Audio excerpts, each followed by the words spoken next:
अभी तक हमने ये कवर कर लिया है। अब मैं आपको एक डेमो देके समझाती हूँ। जैसे कुछ लोग हंस रहे होंगे, चलो मेरे को नेकी मिल गई, मेरी ड्राइंग अच्छी नहीं है वैसे, ठीक है, जैसा मुझसे बना मैंने बना लिया। जैसे ये एक इंसान की पिक मैंने ड्राइंग करी है। अब ये ब्रेन है, ठीक है, दिमाग, ये आँखें हैं, ये कान है, ये ज़ुबान है, ये दिल है, और ये दिल के अंदर रूह है, और ये दिमाग के अंदर नफ्स है, जो हमारे बॉडी के मतलब हमारे बिहेवियर में ये छलकती है, ठीक है। तो इसीलिए तो कहा है ना कि हुजूर पाक सल्लल्लाहु अलैहि वसल्लम की सुन्नत को फॉलो करो। मतलब जब हम पक्के मोमिन बन जाएंगे तो वो हमारे ज़ाहिरी बातिनी सब में वो सामने दिखाई देगा, ठीक है। जैसे हमारे अखलाक भी अच्छे होंगे, हमारा बोलने का तरीका मीठा हो जाएगा, हम नरमाई से बोलेंगे, फिर हम गीबत नहीं करेंगे, और हम हर किसी से प्यार मोहब्बत करेंगे, नफ़रत करना छोड़ देंगे। तो ये नफ्स को हमें नफ्स अम्मारा से नफ्स मुतमइन्ना तक ले जाना है, ठीक है ना। ये मैंने कल समझा दिया था कि नफ्स अम्मारा क्या है और नफ्स मुतमइन्ना क्या है। एक बार फिर याद दिला देती हूँ कि ये देखो 3 लिखे थे हमने। नफ्स अम्मारा बुराई की तरफ जाने वाली नफ्स, नफ्स लवामा कंफ्यूज्ड नफ्स, कभी बुराई कभी अच्छाई, कभी ज़्यादा अच्छाई कभी ज़्यादा बुराई, तो ये सब कंफ्यूजिंग वाली नफ्स है जिसमें अधिकतर हम लोग होते हैं। और नफ्स मुतमइन्ना जो अच्छाई की तरफ ही जाती है। हाँ, वसवसे उसके भी आते हैं, इब्लिस के वसवसे आते हैं, सब कुछ आते हैं, पर वो टिकी रहती है, कभी फिसल भी जाती है तो वापस वो पकड़ लेती है। तो वो है नफ्स मुतमइन्ना की नफ्स, ठीक है। तो हमें नफ्स अम्मारा से इंशाल्लाह, नफ्स अम्मारा में तो हमारे ग्रुप में इंशाल्लाह कोई नहीं होगा, मुझे उम्मीद है कि बिल्कुल सारे बुरे ही काम कर रहा है, ऐसा नहीं है। तो हम इसको लेंगे कि नफ्से लवामा से हमें नफ्से मुतमइन्ना की तरफ आना है इंशाल्लाह, तब जाके हम मोमिन बनेंगे, ठीक है। और देखिए, मैंने किसी ने गौर किया नहीं करा कि मैंने जो ग्रुप का नाम रखा है वो तत्मइन्नल कुलूब रखा है। उसका क्या मतलब है? कुलूब मतलब कल्ब, ये देखो मैंने लिखा है कल्ब, अरे अरबी में दिल को कल्ब कहते हैं, ठीक है। कल्ब, कल्ब कहेंगे ना तो कुत्ता हो जाएगा, इसीलिए ना तलफ़ुज़ बहुत ज़रूरी है। हालांकि मेरा भी ठीक नहीं है, पर मैं इंशाल्लाह सीख रही हूँ धीरे धीरे। तो कल्ब मतलब दिल, और कल्ब मतलब कुत्ता। तो कल्ब का भी जिक्र है कुरान में, कल्ब का भी है। तो कल्ब मतलब दिल, और कल्ब मतलब कुत्ता। मतलब सूर्य कैफ में वो लोग वो गुफा में जो छुपे थे, उनके साथ एक कुत्ता था, तो उसका कल्ब वो जिक्र भी आया हुआ, ठीक है। तो कल्ब मतलब कुत्ता और कल्ब मतलब दिल। तो ये चीज़ है, ठीक है। तो ये सारी चीज़ें तो आई थिंक आपको समझ में आ ही गई है। तो अब मैंने डेमो इसलिए बताया कि आपको बिल्कुल अच्छे से समझ में आए, और मेरी वो हैबिट है कि जब तक 100% समझ में ना आए तब तक उस टॉपिक को नहीं छोड़ना है। सिर्फ बताना नहीं है, क्योंकि बताना, सिखाना, सुनाना, समझाना हर जगह सबको अवेलेबल है। यूट्यूब में, वीडियोस में, टिकटॉक में, बुक्स में, किताबों में, ये सारी किताबें भरी पड़ी है ना, सब में लिखा हुआ होता है अलग अलग दीन और इल्म, सब सबके पास होता है, सब मंगा सकते, पढ़ सकते हैं। पर जब वो प्रेजेंटेशन जब ऐसा अपन करते हैं ना, जैसे कि बुक्स टीचर वगैरह, जैसे स्कूल हम नहीं भी जाएं तो हमारे पास बुक्स अवेलेबल है, वही तो पढ़ाती है ना टीचर, उसी से ही पास होना होता है। घर बैठ के भी पढ़ाया जा सकता है, पढ़ने स्कूल भेजना पड़ता है, क्यों? क्योंकि स्कूल में माहौल भी होता है, सारे तरीके से वो समझाया जाता है, तब जाके एक डिग्री मिलती है, ठीक है। तो खैर, ये ब्रेन है और ये नफ्स हमारे बिहेवियर में आता है, हमारे बर्ताव में, लोगों से जो ताल्लुक़ मामला तो उसमें आता है। और रूह जब अगर हमारी हो गई ना, सबसे मेन हमारे को वर्क तो इस पे करना है। अगर ये अच्छी हो गई ना तो इंशाल्लाह ये सारी चीज़ें अपने आप अच्छी होती जाएगी, ठीक है। और उसके लिए अपन को पकड़ना इसको पड़ेगा, क्योंकि दिल के अंदर रूह होती है। अल्लाह का नूर कहते हैं ना, 2 उंगलियों के बीच में अल्लाह का नूर है, तो वो नूर वो रूह है। मतलब जब हम मर जाएंगे ना, तब उसके मरने के बाद हम जब हम क्योंकि हम 3 आलम में रहते हैं ना, हम 4 आलम हमें दिए हुए हैं कि आलम है, आलम मतलब दुनिया, ठीक है। आलम मतलब दुनिया, आलम मतलब लोग भी होते हैं, कई इसके वर्ड है, पर हम आलम है वो वाला आलम के दुनिया। तो 4 टाइप की दुनिया है, 4 टाइप की दुनिया इसलिए बता रही हूँ, दुनिया तो है ही, वो दुनिया नहीं मानेंगे, पर वो आलम कहा जाता है। एक मतलब एक एक पोर्टल, मतलब एक पोर्टल से हम एक पोर्टल में आते हैं, एक राह से एक जगह से हम दूसरी जगह आते हैं। तो आलम है मावा, फिर उससे उससे फिर हम एक आलम में ट्रांसफ़र होते हैं, वो आलम है दुनिया, जो अभी हम हैं सभी लोग जब हयात हैं तो अभी इसी में ही है। फिर उसमें हम ट्रांसफ़र होके और जब हमें मौत आ जाती है तब हम जाते हैं आलम बरज़ख में, ठीक है। तो वो है आलम बरज़ख, मतलब कब्र वाला जो सफ़र कहते हैं, सीधी भाषा में कब्र में चले गए, तो वो है आलम बरज़ख। वो भी एक दुनिया है, ठीक है, वो एक अलग दुनिया है। और फिर हम चले जाएंगे लास्ट में, कहाँ जाएंगे, जब क़यामत आ जाएगी और सबको वापस ज़िंदा करा जाएगा, सभी कब्र में होंगे, उनको वापस ज़िंदा करके क़यामत में उनको ज़िंदा किया जाएगा। और फिर वो कौन से आलम में चले जाएंगे, आलम में आखिरत। आलम आखिरत में क्या है कि या तो जन्नत है और या दोज़ख, ठीक है। तो ये है, तो ये हम इसको हम पढ़ेंगे। तो ये मेरा बताने का मकसद इसलिए था कि जो रूह है ना, वो जब अभी भी ज़िंदा रहेगी, और फिर जब हमारा जिस्म जब कब्र में चला जाएगा, मिट्टी में चला जाएगा ना दुनिया से, तो कब्र का फिर सफ़र मतलब जिस्म का सफ़र यहाँ आलम में दुनिया में ख़त्म हो जाता है। जिस्म का नस्ते नाबूद हो जाता है, वो मिट्टी में चला जाता है। फिर हमारी रूह का काम होता है, हमारे अजाब वगैरह सब वो रूह से मामलात होते हैं, सारे सवाल जवाब वगैरह सब, ठीक है। इसीलिए इस रूह को तैयार करना बहुत ज़रूरी है, इसको रेडी करना है। क्यों? क्योंकि हमें आखिरत की तैयारी करनी है, तो इसी से सारा कुछ मामलात होंगे ना। बॉडी तो ख़त्म हो जाएगी, तो रूह से होगा, तो हमें रूह को तो तैयार करना है ना आखिरत के लिए। तो रूह इसीलिए ज़रूरी है, ठीक है। रूह और नफ्स ये इसीलिए ज़रूरी है। तो अब क्या मैं बता रही थी कि इस रूह को हमें नूर लाना है। तो हम गुनाह करते हैं तो क्या जाला पड़ जाता है, पर्दा आ जाता है, एक एक करके गुनाह करते हैं, छोटे मोटे ऐसे गुनाह करते हैं तो पर्दा आ जाता है। तो रूह क्या है, खुद बेचैनी में हो जाती है, उसको निकलना होता है, कैद हो जाती है। एक परिंदे को कैसे पिंजरे में कैद करते हैं तो उड़ने की कोशिश करता है कि मुझे उड़ना है बाहर, तो उस परिंदे को जैसे ही हम पिंजरा खोलते हैं तो कैसे मस्ती से उड़ के चला जाता है। क्यों? क्योंकि वो कैद होता है तो बेचैन रहता है। तो जब हमारे दिल में वो रूह कैद होती है ना, तो हम भी बेचैन होते हैं, हमारा दिल बेचैन होता है, हम छोटी छोटी मुसीबत पे बेचैन हो जाते हैं, गमगीन हो जाते हैं, खाना पीना छोड़ देते हैं, नींद नहीं आती, डिप्रेशन में चले जाते हैं, एंजाइटी में चले जाते हैं, है ना। फिर कई बीमारियां घर करती है। तो ये सब मामला इस रूह के वजह से है। फिर डॉक्टर भी उसका इलाज नहीं कर पाते, पर उसका इलाज अल्लाह ने कुरान में, हदीस में, सुन्नतों में, हुजूर पाक से सबने सिखा दिया है कि उसके लिए रूह को पहले पाक करो, रूह को साफ़ करो, रूह को गंदा मत होने दो। और रूह पाक कब होएगी?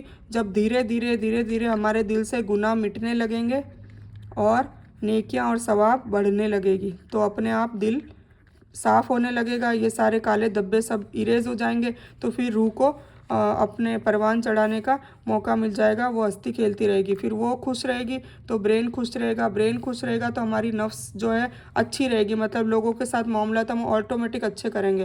क्योंकि जब मामलात ख़राब क्यों होते हैं कि हम डिप्रेशन में होते हैं, एंजाइटी में होते हैं, कभी क्या होता है हम सोचते नहीं कि यार मेरे को बेचे मतलब डिप्रेशन में था या कोई टेंशन था इसलिए मेरे मुंह से गलत वर्ड निकल गए, है ना। तो वो ब्रेन टेंशन में होता है, बेचैनी में होता है, तो फिर हमारी नफ्स है ना, वो हम नहीं चाहते तो भी वो नफ्स गलत काम कर देती है।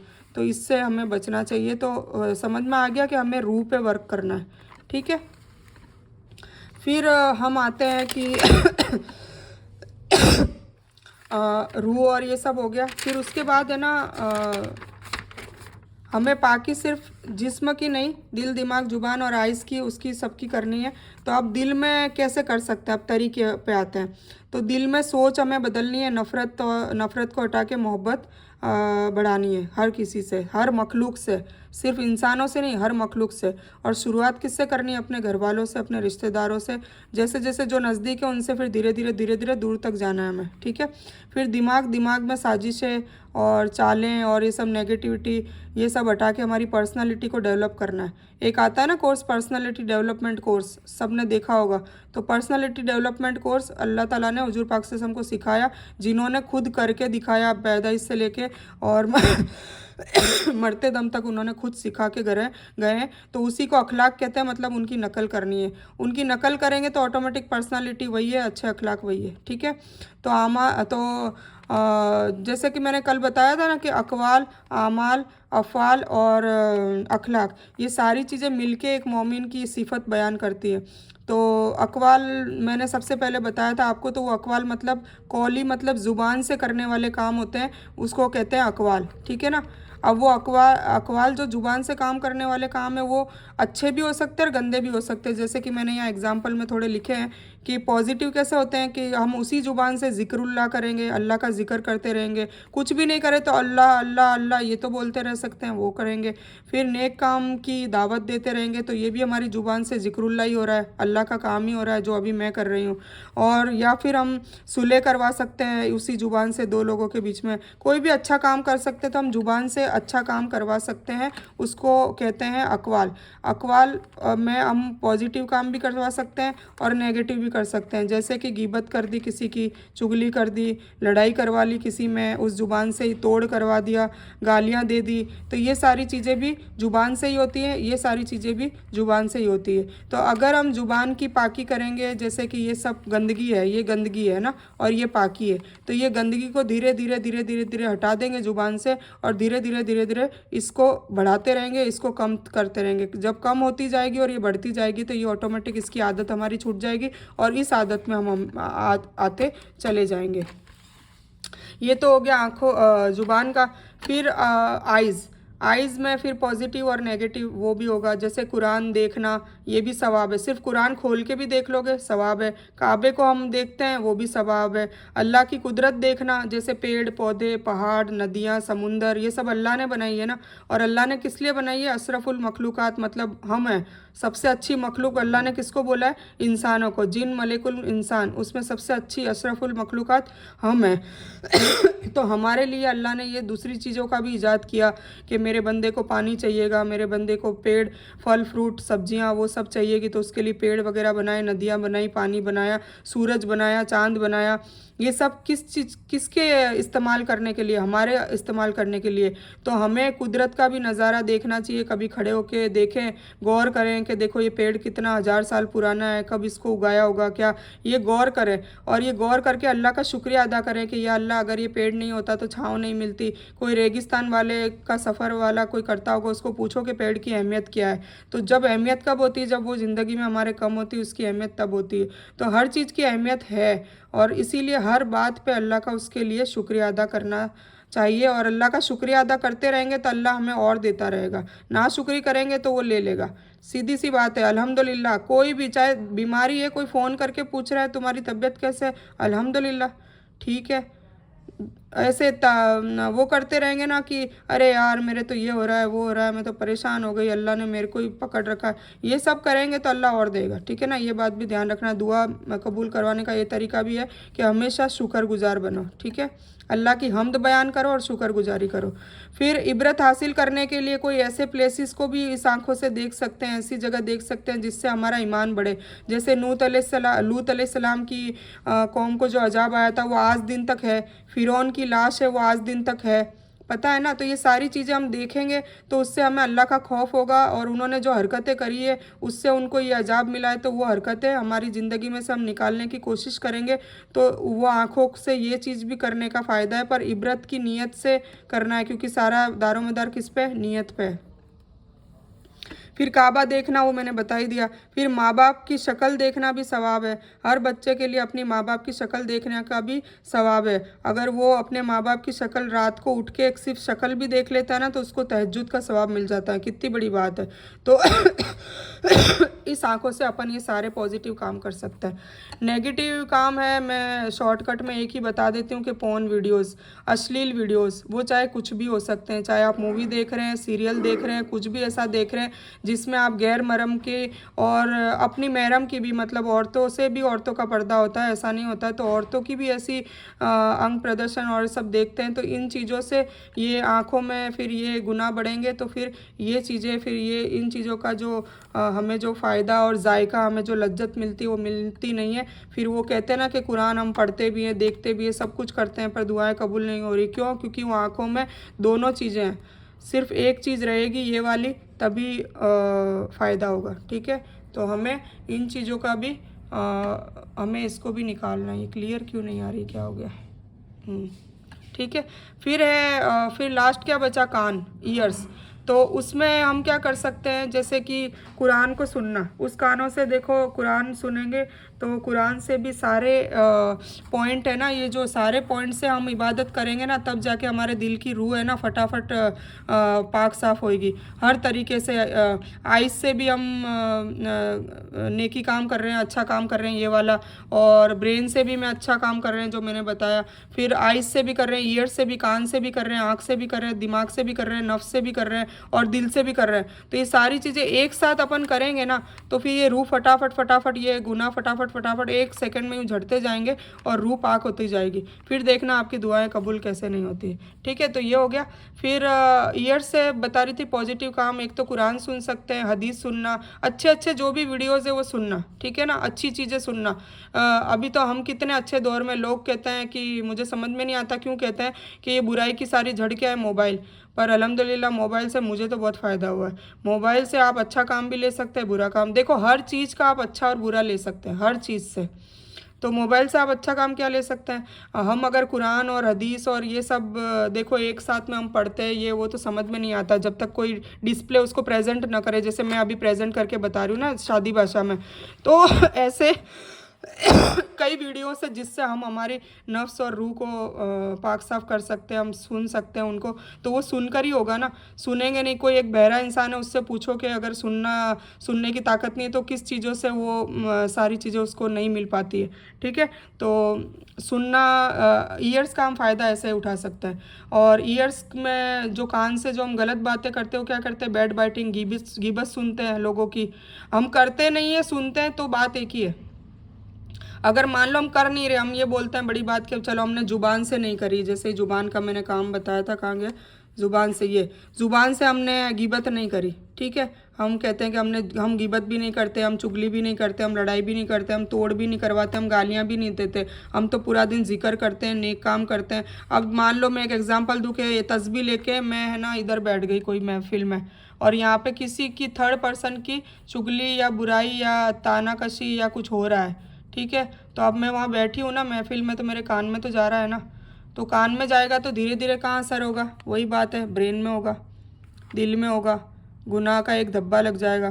तो हमें ये हर चीज़ों को, हमारे हर अंग को बचाना है धीरे धीरे, ठीक है। तो हमें सुनना नहीं है, वहाँ से उठ के चले जाना है, ठीक है, सुनना ही नहीं है। तो फिर गाने सुनने का क्यों मना किया गया है, कि वही बात है कि गाने में कुछ चीज़ें ऐसी हराम आ जाती है ना कि हम वो खाली सुनने से ही गुनहगार हो जाते हैं, सिर्फ सुनने से गुनहगार हो जाते हैं। इसमें भी गौर व फिक्र करनी चाहिए। खैर गाने सुनने का मुझे शुरू से शौक़ नहीं था, पर मैं गाने फिर भी सुनती थी। पर एक बार क्या हुआ, एक गाना आया, वो अभी मेरे जहन में नहीं आ रहा है, अभी जहन में आता तो मैं अभी बताती कि उस गाने की वजह से मैंने गाना सुनना छोड़ दिया। उसमें नाउज़ुबिल्ला अल्लाह के लिए कहा जा रहा था, अपने प्रेमी को कह रही है कि तू खुदा से बड़ा है, मतलब नाउज़ुबिल्ला कितनी बड़ी बात हो गई, प्रेमी से क्या कह रही है, तू खुदा से बड़ा है। तो वो बस वो गाना दिमाग को क्लिक कर गया और एक हिंट मिल गई कि यार ये गाने इसलिए हराम कहते हैं, और जो स्कॉलर्स हैं और बड़े आलिम लोग क्यों हराम कहते हैं, इसकी वजह ये है।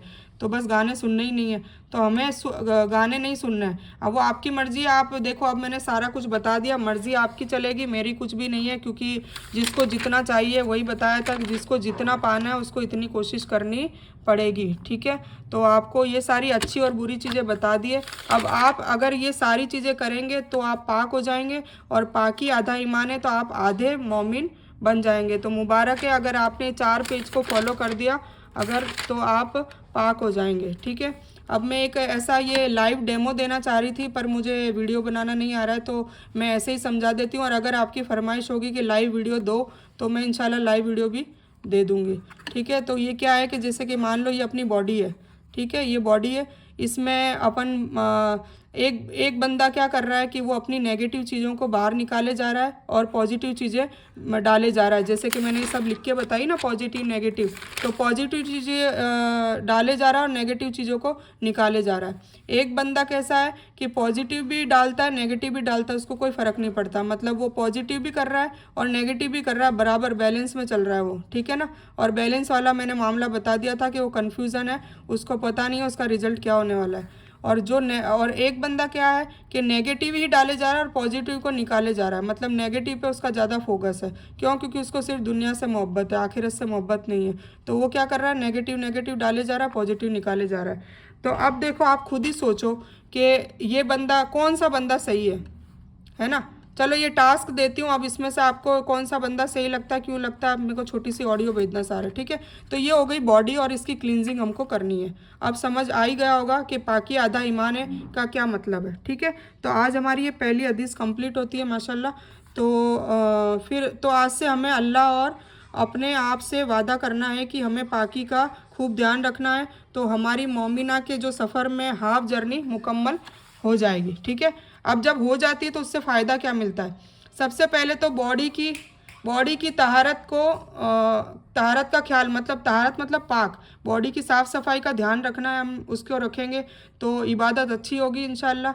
मीन्स गुसल सही होगा, वुजू सही होगा तो नमाज सही होगी और कुरान सही होगी, ठीक है। ये हो गया। फिर ब्रेन की तहारत, ब्रेन की पाकी, ब्रेन की साफ़ सफाई में पर्सनैलिटी डेवलपमेंट, अखलाक आएंगे और वो प्रैक्टिस सुन्नत रसूल सल्लल्लाहु अलैहि वसल्लम से होगी और हम नफ्से मुतमइन्ना की ओर जाएंगे इंशाल्लाह, ठीक है। नफ्से अम्मारा से, नफ्से लवामा से नफ्से मुतमइन्ना की ओर जाएंगे, ठीक है। फिर दिल की सफाई की बात करें तो दिल की सफाई होगी तो हमें क्या मिलेगा, एक तो ज़िक्रुल्लाह बहुत कसरत से होगा, सही होगा और उससे अल्लाह का कुर्ब हासिल होगा। ऐसा नहीं कि आप ज़िक्र ज़ुबान से कर रहे हैं और कान से गाने भी सुन रहे हैं, ज़िक्र कुरान से कर रहे हैं और आँखों से पॉर्न वीडियोस भी देख रहे हैं, अश्लील चीज़ें भी देख रहे हैं। ज़िक्र आप ज़ुबान से कर रहे हैं, मतलब ऐसा नहीं कि ज़ुबान की पाकी कर ली तो ब्रेन की नहीं होगी तो चलेगा, ब्रेन की कर ली बॉडी की नहीं होगी तो चलेगा। ये सबको पाक करना ज़रूरी है, इसीलिए मैंने पाकी को डिटेल में समझाया है ना।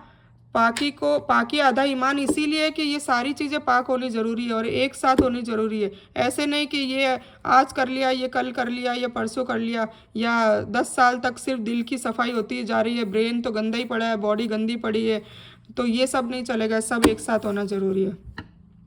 फिर ज़ुबान की पाकी होगी तो सबसे बड़ा मसला तो हमारा ज़ुबान का ही है, क्योंकि ज़ुबान ही हमें जहन्नम में ले जाएगी और ज़ुबान ही हमें जन्नत में ले जाएगी। मैंने पिछली बार भी बताया था कि हमारे जितने भी अंग हैं ना, ऑर्गन्स है ना, कान, नाक, आँख, ज़ुबान, ये सब मैदान हशर में खुद ही बोल देंगे अल्लाह ताला को, खुद ही बोल देंगे कि है ना, इसने या रब, इसने मुझसे है ना ये गुनाह करें, इसने जुबान बोलेगी कि इसने गीबतें खूब करी, लोगों को लड़वाया, ये सब करें। और हाथ कहेगा कि इसने बिना वजह कोई लाचार इंसान पे हाथ उठा दिया।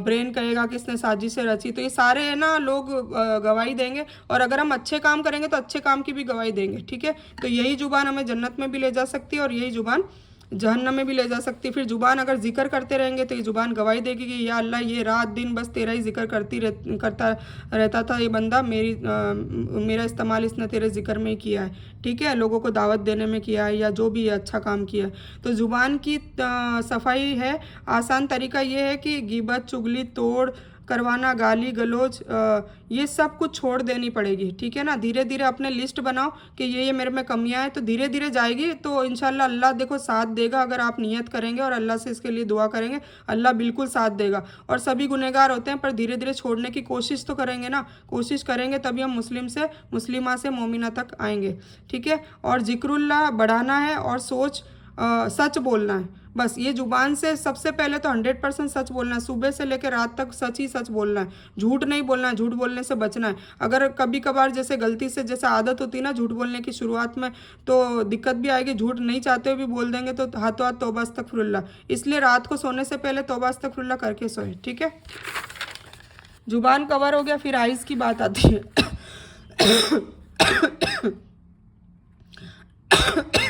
आंखें पाक होगी ना, तो आँखों की पाकी का क्या फ़ायदा है कि एक तो कुरान को देखना, जैसे मैंने कहा कि सवाब है, काबे को लाइव देखना सवाब है, तो नेचर ब्यूटी देखना भी सवाब है। तो अल्लाह की कुदरत का सिस्टम देखें और सोचें, सारी कायनात अपनी जगह सही और खूबसूरत बनाई है, और दरिया, पहाड़, पेड़, नदी सब हमारे फ़ायदे के लिए बनाए, तो उसके लिए भी अल्लाह का बार बार शुक्रिया अदा करते रहें और उसे देखें और अल्लाह का शुक्र अदा करते रहें, ठीक है। और फिर ईयर्स से अपन क्या क्या कर सकते हैं। कई लोगों को मैं कहती हूँ कि आप ये सूरह सुनो, तो वो क्या कहते हैं कि मैं रोज़ाना ये पढ़ती हूँ। जैसे कोई बीमार को मैं देखती हूँ ना, तो मैं कहती हूँ कि सूरह रहमान सुनो, तो वो फट से क्या कहते हैं, हाँ हाँ मैं रोज़ पढ़ती हूँ। नहीं, पढ़ना नहीं है, पढ़ना इनफ नहीं है। जैसे इसीलिए ये ड्रॉ आ गया ना वापस के, पढ़ना इनफ नहीं है, सिर्फ जुबान से इनफ नहीं है, आपको कान का भी इसका फ़ायदा लेना है, आँख का भी लेना है, दिमाग का भी लेना है, गौर व फिक्र भी करनी है, ठीक है। फिर अपने आप पे डेवलप अप्लाई भी करना है और अपनी रूह को पाक साफ करना है और अपने दिल में उतारना भी है, हिफ्ज़ भी करना है, हिफ्ज़ दिल में आता है। तो सुनना है। तो फिर मैं रोज़ाना पढ़ती हूँ ऐसा कहती हैं फिर। बट जैसे कि पहले मैंने बताया कि सुनना भी बहुत अहमियत देता है, इम्पॉर्टेंट है। तो डिफरेंट किरात सुने, अलग अलग टाइप की किरात सुने, तो इंशाल्लाह आपके कानों से भी दिल में और दिमाग में कुरान पाक उतरेगा। और इतना मज़ा आएगा कि एक वक्त ऐसा आएगा कि जहाँ आप गानों से मज़े करते थे सुनने में और आपको मज़े आते थे। एक बात बताऊँ कि गाने और कुरान में क्या फ़र्क है। मतलब बोलते हैं कई लोग ऐसे, जैसे जब ये बात करते हैं ना, तो कई लोग बोलते हैं कि हम कोशिश तो करते हैं पर कुरान सुनने में इतना मज़ा नहीं आता और गाने सुनने में मज़ा आता है। क्यों, मैं बताती हूँ क्यों। इसकी वजह है, इसकी वजह इसलिए है कि एक तो गाने हमारी खुद की लैंग्वेज में होते हैं। हमारी सबसे बड़ा मसला यही आ जाता है ना, क्योंकि हम कुरान शरीफ अरबी में है और हमें अजमी, हमें अरबी आती नहीं है। सबसे बड़ा मसला ये है। तो ये दीवार है हमारे और कुरान के बीच में सबसे बड़ी। अगर हम अरबी होते, आपने देखा होगा कि अरबी जो कारी है अरब में, जैसे जो हज उम्रा करने गए होंगे उन्होंने देखा होगा कि नमाज़ पढ़ते पढ़ते वो कारी खूब खूब रोते हैं, खूब ज़्यादा रोते हैं। और उनको रोते हुए देख के हम रोते हैं पर हमें पता नहीं होता कि रो क्यों रहे। होता है ना, मेरे को तो हुआ था, पता नहीं। इसीलिए उस दिन से दिमाग में आया कि कुरान को समझना ज़रूरी है कि रो क्यों रहे। पता ही नहीं है, क्योंकि हमें भी नहीं पता। अब ये गाने में हम क्यों कनेक्टेड होते हैं, क्योंकि हमें वो समझ आ रहा होता है, हमारी भाषा में होता है। ज़्यादातर हम लोग हिंदी में ही सुनते हैं ना, वरना इंग्लिश में, फ्रेंच में, इटली में गाने भी तो हर लैंग्वेज में होते होंगे, पर हम क्या क्यों सुनते हैं हिंदी में, क्योंकि वो हमारी लैंग्वेज है। फर्स्ट ऑफ ऑल तो ये समझ आ गया। तो कुरान से हमारा ताल्लुक़ क्यों, बॉन्डिंग जो है वो स्ट्रॉन्ग क्यों नहीं होती, क्योंकि हमें अरबी समझ में नहीं आती। तो इसलिए अरबी सीखनी ज़रूरी है, ताकि हमें समझ में आएगी तो हमें मज़ा आएगा। पहली बात तो ये। चलो नहीं समझ में आती तो हम स्टार्टिंग क्या कर सकते हैं, उसका एक तरीका है कि, और फिर गाना जो है मैं बता रही थी कि एक तो वो, और फिर हम अपनी लाइफ को है ना उस गाने से कनेक्ट कर लेते हैं। जैसे कोई गम का गाना है और कोई गमगीन है, एंजाइटी वाला बंदा है, तो गम के गाने सुनने में बहुत मज़े करता है। उसको वो डूब जाता है, वो सोचता है कि गाना बना ही मेरे लिए पूरी दुनिया में। मैं डिप्रेशन में हूँ, एंजाइटी में हूँ और ये गाना बना ही मेरे लिए है ना। और कोई ऐसा बंदा है जैसे न्यूली मैरिड है, तो न्यूली मैरिड वाले जो गाने आते हैं, तो वो दुल्हन और दूल्हे, वो दिमाग में उनके यही चल रहा होता है, वही दिमाग में बस वो नफ्स से वो लवामा, एक्साइटमेंट जो बताया था मैंने कि एकदम हैप्पी हार्मोन्स डेवलप होते हैं, डोपामाइन बहुत हाई लेवल पे चला जाता है। और फिर वो गानों में मज़े करते हैं, उनको मज़े आते हैं। जब मज़े आते हैं तो हम ज़्यादा सुनते हैं। इसी तरह से कुरान को समझेंगे ना, जिस दिन हम समझ गए, कुरान के वर्ड को समझ गए, हमें पता चल रहा है कि भाई, और एटलीस्ट नहीं पता चल रहा है ना, तो चलो इतना तो पता चल रहा है कि ये सूरह स्टार्ट हुई तो दिमाग में आ गया कि हाँ इसमें ये स्टोरी है। तर्जुमा नहीं समझ में आ रहा पर स्टोरी पता चल गई। जैसे सूरह काफ है तो उसमें 4 स्टोरीज़ है, हम कवर करेंगे इंशाल्लाह। तो 4 स्टोरीज़ है, तो जब सूरह काफ की रात होती है ना, तब पता चल जाता है कि हाँ ये स्टोरी चल रही है। वो 2 बगीचे वाले आदमियों की जो बहस होती है वो चल रही है। फिर उसके बाद सूरह कैफ में वो गुफा में जो आदमी गए थे, फिर उनकी स्टोरी चल रही है। फिर मूसा अलैहिस्सलाम और खिज़र अलैहिस्सलाम की स्टोरी चल रही है। और फिर लास्ट में वो दज्जाल की सॉरी ये याजूज और माजूज और जुल्करनैन की स्टोरी चल रही है। तो हमें पता चल जाता है। तो तर्जुमा पढ़ने से ये फ़ायदा होता है ना कि फिर उसमें किरात में हमें पता चलता है, इतना तो पता ही चलता है कि ये स्टोरीज़ चल रही है, तो हमें मज़ा आता है सुनने में, हमें बहुत अच्छा लगता है। और जैसे जैसे सुनते जाते हैं तो स्टोरीज़ हमारे डीपली अंदर आती है, तो फिर हमारे अमाल भी सुधरते हैं उससे, ठीक है। तो कुल मिला के आपको मेरा समझाने का मकसद ये था। तो सुनना भी बहुत इंपॉर्टेंट है। तो प्लीज़ मेरी बहनों जो पढ़ती है, ठीक है, पढ़ते तो आप शुरू से अभी तक हो, क्यों आपको उसको देखो, कुरान में हर चीज़ का रिज़ल्ट है। कुरान कहते हैं अल्लाह ताला ने फरमाया कि कुरान जिस नीयत से पढ़ोगे ना, वो कुरान दे देता है दुनिया और आखिरत दोनों में। मतलब आपने शिफा के लिए पढ़ा तो आपकी तबीयत भी ठीक होगी, नीयत मतलब शिफा की नीयत से पढ़ा। अगर आपको हिदायत की नीयत से पढ़ना है तो आपको हिदायत भी मिलेगी। अगर आपको इससे सुकून और चैन और अपने मसले मसाइल का हल चाहिए तो वो भी देती है ये कुरान, ठीक है ना। तो ये सारी चीज़ों का हल कुरान देती है, पर एक्चुअली क्या है कि न तो हम वो नियत कुरान को पकड़ते वक्त वो करते हैं। हमारा तो बस एक ही है कि बस हमने पढ़ लिया, हमें सवाब मिल गया और बस हमने इसको सवाब के लिए महदूद कर दिया है। बस 10 पढ़नी है, 15 पढ़नी है, 20 पढ़नी है, और कोई मर गया तो उसको बख्शवा दिया, कुरान ख्वानी कर ली।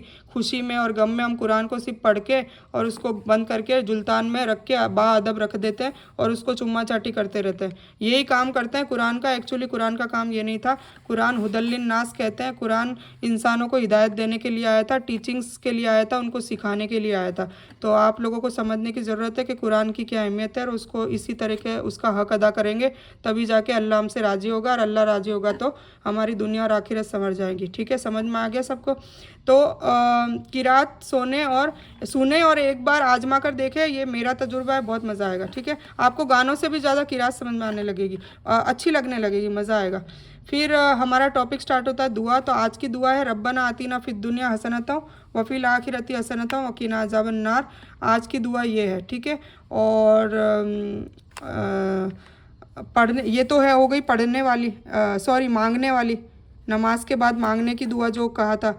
और एक दुआ हो गई पढ़ने वाली, वो पढ़ने वाली मैं स्क्रीनशॉट भेज देती हूँ, वो दुआ मैं भेजूँगी इंशाल्लाह। सुबह उठकर पढ़ने वाली,